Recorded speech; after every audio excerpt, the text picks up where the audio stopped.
Olá, alunos, bem-vindos a mais uma aula de políticas públicas aqui do seu curso de pós-graduação de gestão pública municipal. E hoje nós vamos para a nossa segunda aula, continuar falando de políticas públicas nos municípios. Bom, então, um fato importante para a implementação de uma política pública, nós temos que conhecer alguns fundamentos sociais, né, algumas informações, como, por exemplo, a questão da sociedade e da comunidade, ok? Bom, sociedade, então uma definição, é um conjunto de indivíduos dotados de interesses e recursos de poder diferenciados, que interagem continuamente a fim de satisfazer as suas necessidades. Então, esse discurso aqui significa o seguinte: a sua cidade, o seu município é uma sociedade, tá? Compostas por N indivíduos de várias características, de classes sociais diferentes, de cor diferente, de raça diferente, de credo diferente. Então, essa mistura de indivíduos, essa heterogeneidade de indivíduos é que determina a sociedade, ok? Então, aqui eu coloquei essa foto, é uma foto de um bairro paulista, ok? E nós temos aqui, é interessantíssima essa foto, não a questão do muro que separa a parte rica da parte pobre, né? Nós temos uma favela aqui e um condomínio de luxo do outro lado. Mas, o que acontece? Pessoas de interesse e recursos de poder diferenciados que interagem continuamente a fim de satisfazer as suas necessidades. Ou seja, o município, né, no caso aqui de São Paulo, é obrigação, ou seja, é um direito do cidadão, um direito constitucional a ter o quê? Água potável, coleta de esgoto, tratamento de esgoto, energia elétrica. Então, de forma indiscriminada, essas duas comunidades, elas devem ser tratadas igualmente, tanto a rica quanto a comunidade de menor poder aquisitivo. Tá? Então, é claro que você abastecer esse público, né, com tubulação, com água, com esgoto, e aqui, devido à quantidade de residências, até muitas delas construídas de forma irregular, né, te dá um pouco mais de trabalho. Mas não tem lógica um gestor criar uma política pública específica para um condomínio rico, ou bairro, né, um condomínio de um bairro rico, e a comunidade pobre, que está vizinha a esse bairro aqui. Então, a política, ela tem que avaliar a questão da sociedade, essa diferenciação, né, que existe na sociedade. E isso é uma parte extremamente importante dentro do processo de discussão, ok? Bom, então está aqui. Sociedade, diferenciação social. Seus membros não apenas possuem atributos diferenciados, idade, sexo, religião, estado civil, escolaridade, renda, setor de atuação profissional, como também possuem ideias, valores, interesses e aspirações completamente diferentes. E desempenham esses papéis diferentes. Ou seja, essa que é a característica interessante da sociedade, essa heterogeneidade de ações. Então você encontra ali o bombeiro hidráulico, um cara que entende bastante de tubulação de água, de esgoto, de consertos, né, etc. Você tem um engenheiro, você tem um médico, você tem o enfermeiro, né? Então a sociedade, ela é composta por esses vários indivíduos, por essa heterogeneidade de indivíduos, né, que desempenham papéis diferentes. Por serem diferentes, os indivíduos trarão contribuições múltiplas e específicas. Então, o que nós falamos, né?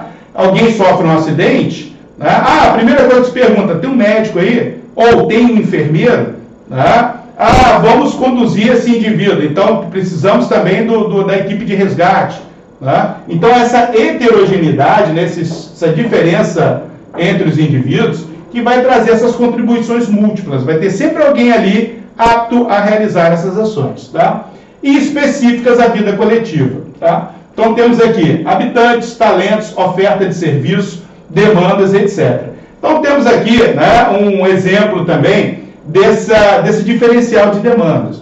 Então, por exemplo, você tem um operário da construção civil, por exemplo, nesse caso aqui, os caras entendem do processo, eles sabem o que eles estão fazendo. Diferente, se eu colocar um médico ou alguma outra pessoa que nunca fez essa atividade, com certeza essa laje aqui vai cair. né? Então, eles têm as suas especificidades, assim como o operário tem, os empresários têm a sua especificidade, assim como as pessoas que vendem o alimento, elas têm o seu valor dentro do processo. Afinal de contas, quem vai alimentar esses operários? Ou eles vão trazer marmita de casa ou vão comer na rua, tá? E tem que ter as pessoas especializadas dentro lá dessa sociedade para fornecer esses alimentos. Então, a ideia de sociedade é a ideia de coletividade, ok? E de heterogeneidade entre as pessoas. Já a comunidade, ela já é uma questão mais específica. Então, comunidade pode se conceituar como um grupo específico de pessoas que reside em uma área geográfica determinada, compartilham uma cultura comum e um modo de vida em comum. São conscientes do fato de que compartilham certa unidade e que podem atuar coletivamente em busca de um objetivo ou de uma meta. Então, olha que interessante. Comunidade são pessoas que têm situações em comum. Então, eu peguei aqui um outro exemplo de uma... Aí eu vou falar a palavra favela, mas agora vamos interpretar de uma forma diferenciada.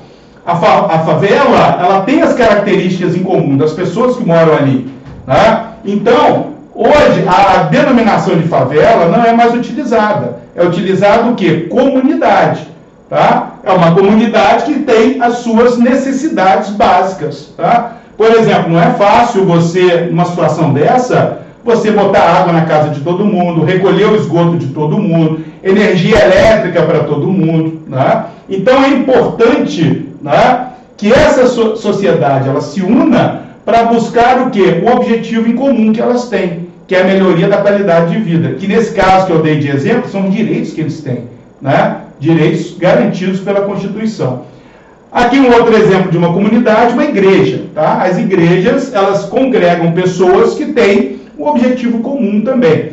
E nas comunidades, existe essa tendência das pessoas se agregarem mais, de trabalharem de uma forma mais efetiva e mais polarizada, de uma forma mais direcionada. E isso é muito importante na hora de se discutir gestões públicas, ou as políticas públicas. Por quê? Porque se eu pego uma comunidade que cada indivíduo está falando uma coisa, durante o processo de discussão de uma audiência pública, por exemplo, existe o risco de não se conseguir nada no final das contas, nada que seja de interesse coletivo. Então, nas comunidades, onde se consegue um objetivo mais definido em relação às ações das políticas públicas. Acabou, né? Muito bem. Então, senhores, era isso aí que a gente ia falar na segunda aula, tá? Nós estamos fazendo essa abordagem inicial, que é uma abordagem de conhecimento teórico, para depois entrarmos direto nas medidas práticas, né? De como funcionam as políticas públicas, ok? Então, até o nosso próximo encontro. Até lá.